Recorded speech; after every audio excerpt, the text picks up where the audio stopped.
안녕하십니까. 안영찬입니다. 저는 제 이름은 다시 말씀드리면 안영찬이고요.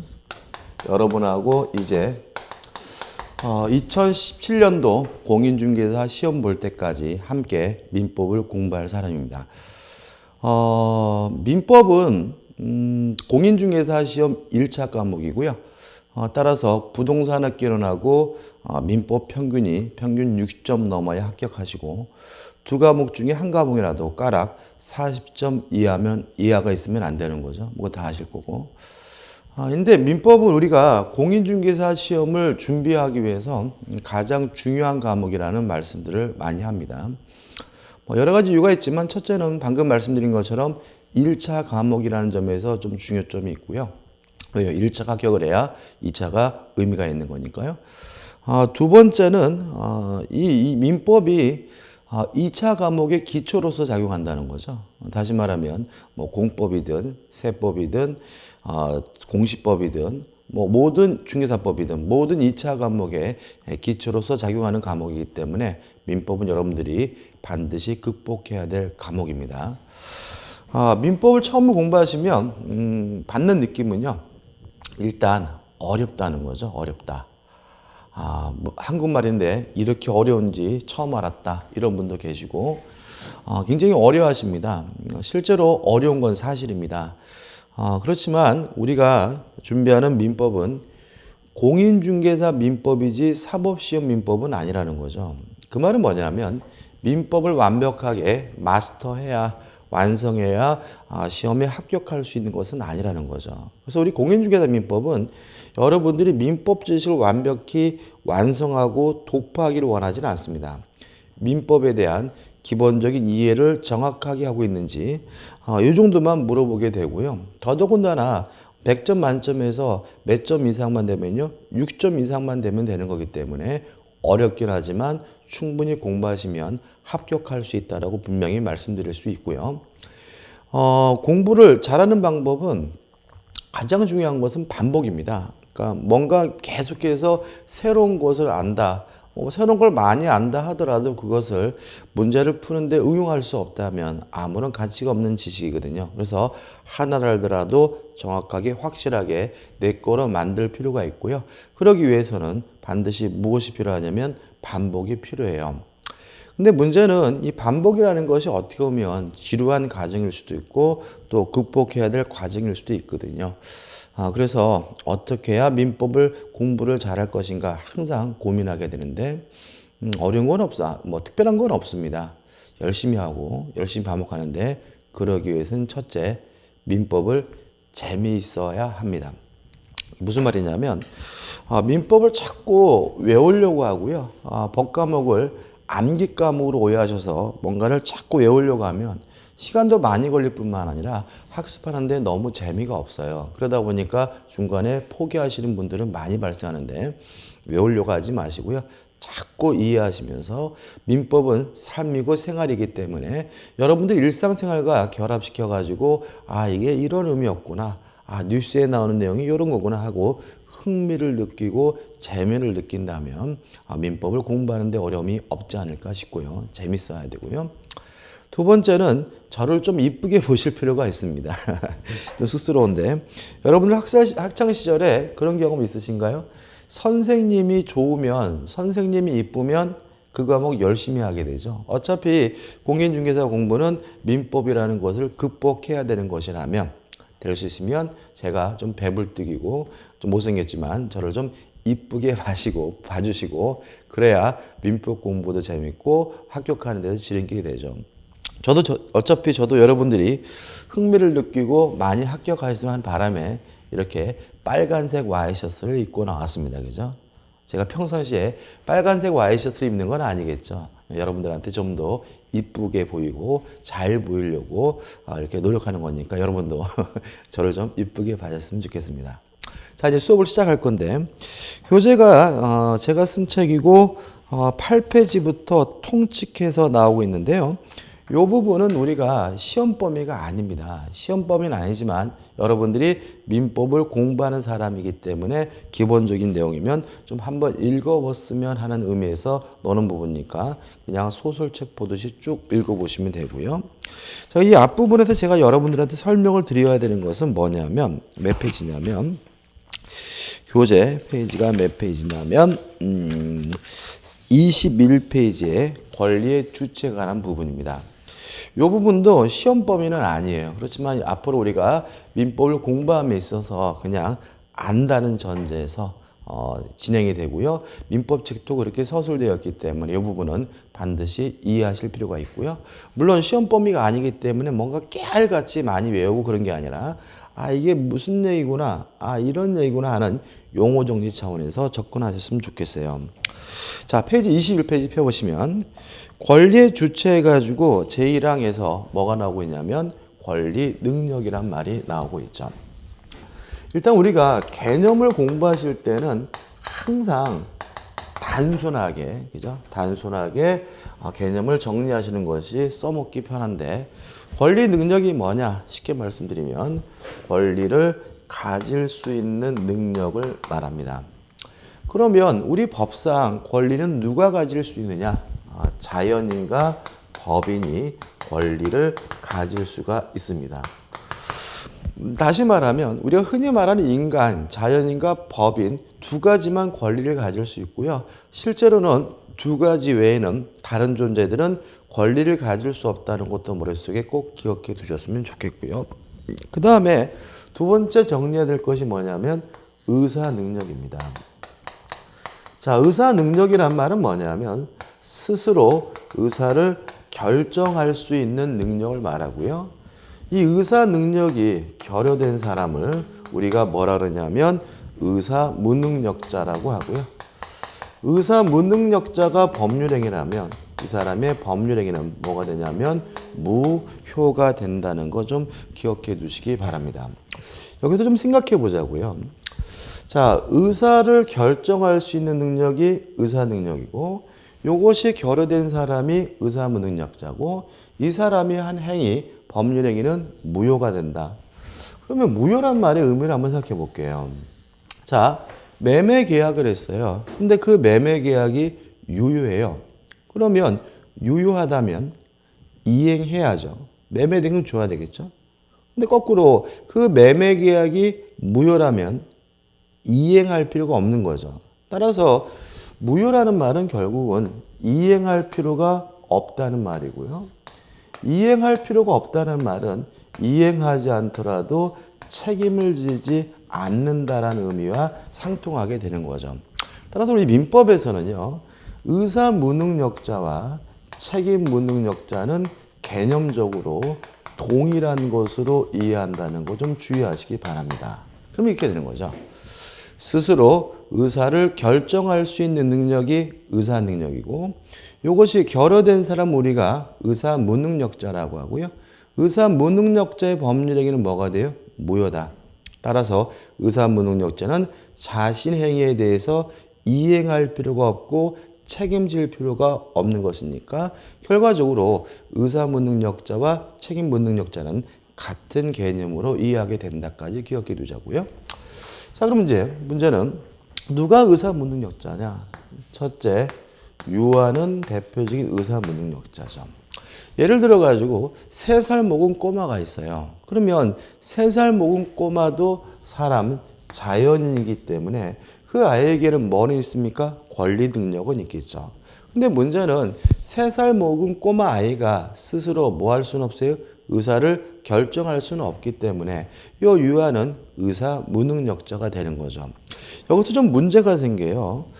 뭐 3살이다, 4살이다 여기까지는 명확한데 12살이면 의사 능력이 있느냐? 13살이면 의사 능력이 없느냐? 뭐 이게 굉장히 뭐죠? 애매한 나이가 나오거든요. 근데 이 문제는 딱 부러지게 말할 수가 없어요. 케이스 바이 케이스입니다. 쉽게 말씀드리면 10살 먹었다 하더라도 그 아이가 똘똘하다면 의사 능력이 있다라고 평가될 수가 있고요. 17살 먹었다 하더라도 띨띨하다면 의사 능력이 없다라고 뭐가 될 수 있어요? 평가될 수 있는 거죠. 다시 말하면 케이스 바이 케이스고 딱 부러지게 몇 살부터 의사 능력이 있고 몇 살까지는 의사 능력이 없다라고 말씀드릴 수는 없다는 거 좀 주의하시기 바라고요. 그 다음에 두 번째, 만취자도 우리가 의사 무능력자입니다. 뭐 이런 얘기겠죠. 제가 술을 엄청나게 처먹었어요. 그래가지고 막 필름도 끊기고 막 오바이트도 하고 막 변기 끌어안고 뭐 무릎 꿇고 기도하고 막 이런 상태라면 저는 그래도 사람이니까 뭐는 있어요? 권리 능력은 있겠지만 제 스스로 뭐 할 수는 없는 거죠? 의사를 결정할 수는 없는 거죠. 따라서 저는 만취자는 뭐가 돼요? 의사 무능력자가 되는 거죠. 이것도 애매해요. 왜 애매하냐면 얼마나 술을 처먹어야 의사 무능력자냐? 알 수가 없어요. 그렇지 않습니까? 예를 들어 가지고 저같이 술을 잘 못 먹는 사람은 소주 한 병만 먹어도 만취자에서 의사 무능력자가 될 수 있고요. 또는 술을 잘 드시는 분이라면 소주 7병을 먹었다 하더라도 의사 능력자일 수 있는 거죠. 따라 이것도 케이스 바이 케이스고 사람에 따라 다르다는 거 좀 주의하시기 바라고요. 그러면 의사 무능력자 중에서 명쾌하게 의사 무능력자는 누가 있을 것이냐? 수면 중인 자죠. 자빠져 자고 있는 사람은 명백히 뭐예요? 의사 무능력자입니다. 이해되시죠?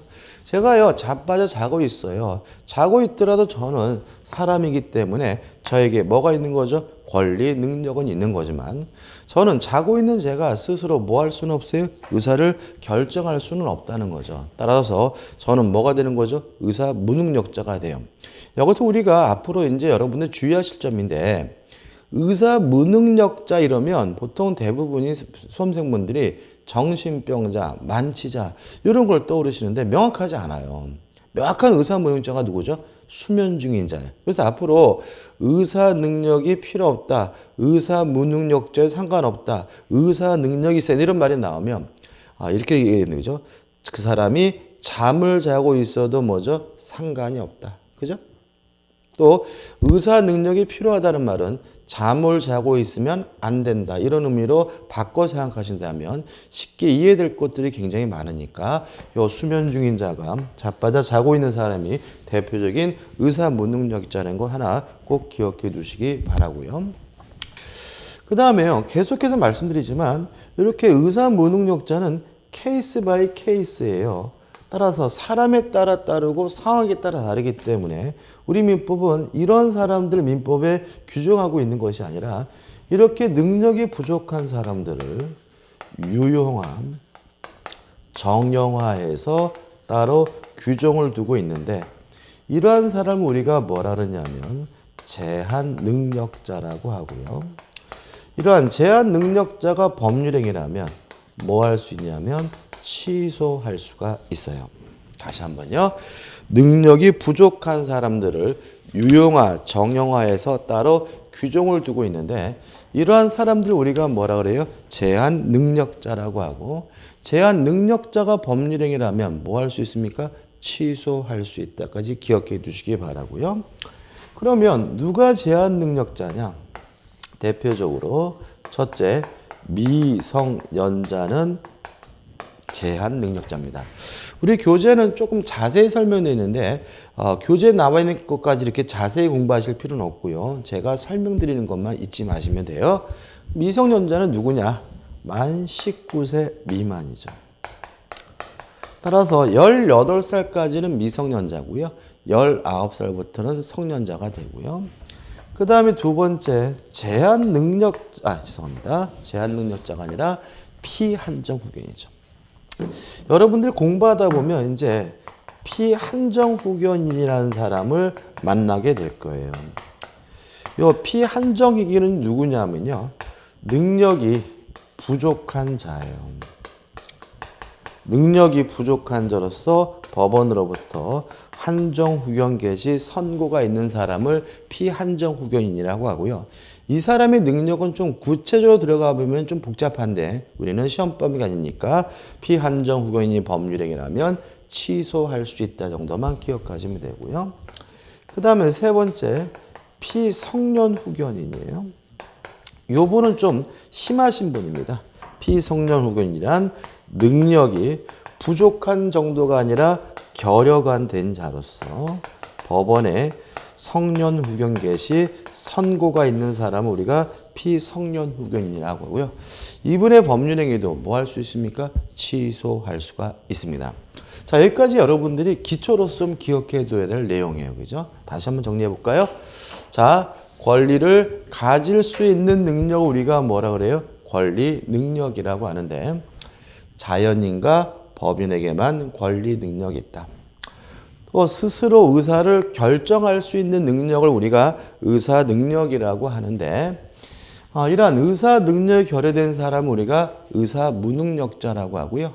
의사 무능력자의 법률행위는 뭐가 됩니까? 무효가 됩니다. 따라서 의사 무능력자는 자신의 행위에 대해서 이행할 필요가 없고 책임질 필요가 없는 것이니까 결국 민법에서는 의사 무능력자와 책임 무능력자를 동일한 개념을 이해한다는 거 기억해 두시고요. 근데 누가 의사 무능력자나 유아냐, 만취자나 수면 중인 자가 대표적인 의사 무능력자인데 나머지 것들은 애매하기 때문에 여러분들은 잠을 자고 있는 사람이 대표적인 뭐예요? 의사 무능력자라고 기억해 두시기 바라고요.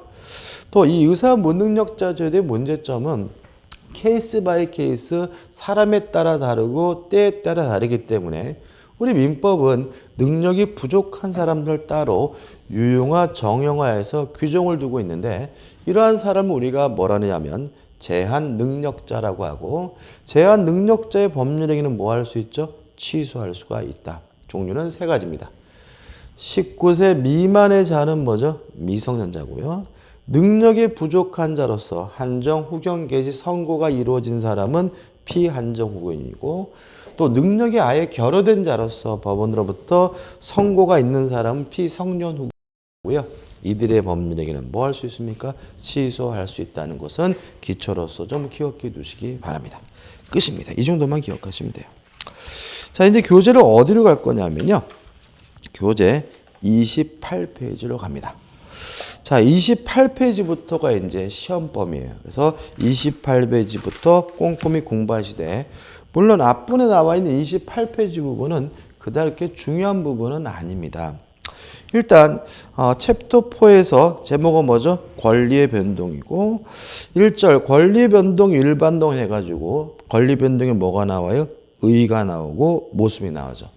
일단 간단히 말씀드리면 권리가 발생되고 변경되고 소멸되는 것이 뭐죠? 권리의 변동이다. 이제 간단하죠.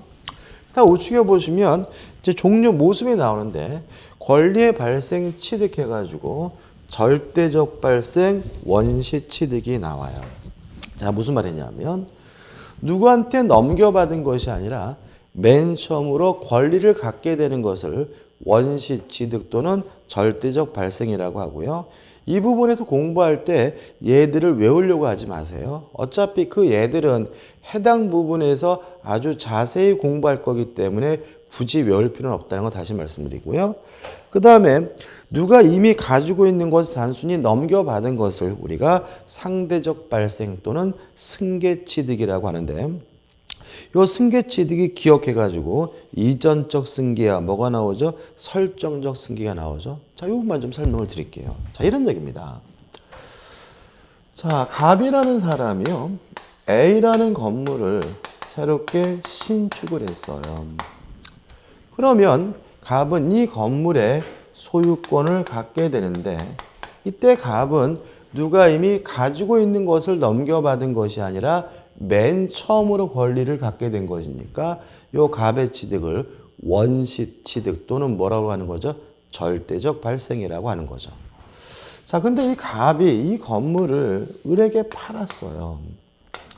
팔고 을에게 이전 등기를 해주게 되면 을은 새롭게 소유권을 갖게 되는데 을의 소유권은 자기가 맨 처음으로 갖게 된 것이 아니라 이미 갑이 가지고 있는 것을 뭐에 불과한 거죠? 넘겨받은 것에 불과하므로 이거 우리가 뭐라는 거죠? 승계취득이라고 한다. 그죠? 이해되시죠? 자, 근데 이 승계취득이 이전적 승계와 설정적 승계로 나눈다는 거죠. 자, 이분을 보시면 을이 갑으로부터 소유권을 넘겨받으면 결과적으로 갑의 소유권, 구권리자의 소유권은 뭐하게 돼요? 소멸되게 되는데 이런 걸 우리가 뭐라 그러냐면 이전적 승계라고 하는 거죠. 이에 반해서 갑이 이 건물을 병에게 뭘 설정해 줬냐면 전세권을 줬어요. 그러면 병도 이 전세권을 갑으로부터 넘겨받은 것이니까 이것도 뭐인 거죠? 승계취득이라는 점은 마찬가지인데 병이 전세권을 취득했다 그래서 갑의 소유권이 뭐 되진 않아요? 소멸되진 않기 때문에 이거 우리가 뭐라 그러냐면 설정적 승계라고 하는 거죠. 이해되시죠? 그죠? 자, 이해 보자고요. 자, 누가 가지고 있는 권리를 넘겨받는 것은 우리가 승계취득이라고 하는데 권리를 넘겨받음으로써 구권리자의 권리가 소멸된다면 이런 거 우리가 뭐죠? 이전적 승계라고 하고요. 권리를 넘겨받았지만 구권리자의 권리가 소멸되지 않는다면 이걸 우리가 뭐라는 거죠? 설정적 승계라고 하는 거죠. 우리가 이렇게 배우니까 어려운 거죠. 실제로 우리가 언어 습관적으로 구별해 쓰고 있거든요. 저당권을 이전해 준다고는 안 해요. 저당권을 뭐 한다고 해요? 설정해 준다고 하는 거죠. 왜요? 저당권을 주더라도 내 소유권이 뭐 되진 않아요? 소멸되진 않으니까요. 임차권을 이전한다고는 안 해요. 임차권을 뭐 한다고 해요? 설정한다고 하는 거죠. 왜요? 제가 임차권을 주더라도 저의 권리가 뭐 되진 않아요? 소멸되지는 않는 거죠. 그 다음에 니은번 특정승계, 포괄승계는 그 특정한 사람이 가지고 있는 권리 중에서 특정된 권리만 넘겨받는 것이 특정승계고요. 그 사람, 그 주체 가지고 있는 모든 권리와 의무가 한꺼번에 넘어가는 것을 우리가 포괄승계라고 하고 포괄승계 가장 대표적인 것은 뭐가 되죠? 상속이 있겠죠. 그 다음 2번 권리의 변경이 나옵니다. 일단 1번 주체 변경은 특별한 게 없어요. 이전적 승계의 다른 표현이죠. 그죠? 갑이 을과 만나서 매매 계약을 하고 이전 등기를 하면 이제 소유권의 주체가 갑에서 누구로 바뀌어요? 을로 바뀌는 거죠. 따라서 주체 변경이란 이전적 승계와 같은 개념이다라고 이해하시면 되고 자 여기서 이해가 필요한 것은 가끔 나오는데 2번 내용의 변경이고 넘기셔서 30페이지 보시면 3번에서 뭐가 나오냐면 작용의 변경이 나와요. 가끔 나옵니다. 일단 내용의 변경은 교재를 보시면 아시겠지만 둘로 나뉘어요. 첫째, 질적 변경이라는 거 하고요. 두 번째, 양적 변경이라는 것으로 나뉘고 있고요. 요것과 구별해야 될 것이 뭐냐 하면 결국 작용의 변경이 되는 거죠. 요거를요, 먼저 결론부터 먼저 적어 놓고 설명을 드릴게요. 자, 질적 변경이 뭐냐 하면요. 권리 자체가 다른 권리로 뒤바뀌는 걸 질적 변경이라고 합니다. 양적 변경은 뭐냐 하면요. 권리 자체는 안 바뀌어요. 다만 권리자로서 할 수 있는 일에 양이 변경되는 게 뭐냐면 양적 변경입니다. 작용의 변경은 뭐냐 하면요. 권리 안 바뀝니다. 양도 안 바뀝니다. 그럼 뭐가 바뀌냐면 작용만 바뀌는 걸 우리가 뭐라 그러냐면 작용의 변경이라고 해요. 자, 다시 한번요. 권리 자체가 다른 권리로 바뀌는 건 뭐예요? 질적 변경. 권리는 그대로지만 양만 바뀌는 게 뭐예요? 양적 변경. 권리도 그대로고 양도 그대로고 작용만 바뀌는 게 뭐가 돼요? 작용의 변경인데 이게 무슨 말이냐? 자, 한번 생각을 해보죠. 제가요 아파트에 살고 있는데 저의 권리는 임차권이라는 얘기죠. 근데 제가 돈을 벌어가지고 그 아파트를 샀어요. 그러면 저의 권리는 임차권에서 뭐로 바뀌어요? 소유권으로 바뀌죠. 그러면 권리 자체가 다른 권리 뒤바뀌었으니까 이런 게 뭐가 되는 거죠? 질적 변경이 되는 거죠. 이해되시죠? 교재에 나와 있는 예는 좀 까다로울 수가 있는데 뭐 그것도 우리가 쉬워요. 어렵게 생각하지 마시고 권리가 다른 권리로 바뀌는 게 뭐라고요? 질적 변경. 갑이라는 사람이 A라는 건물을 가지고 있는데 을과 만나가지고 뭘 했냐면 매매 계약을 하면 갑은 매매 대금을 청구할 수 있는 매매 대금 청구권을 갖겠죠.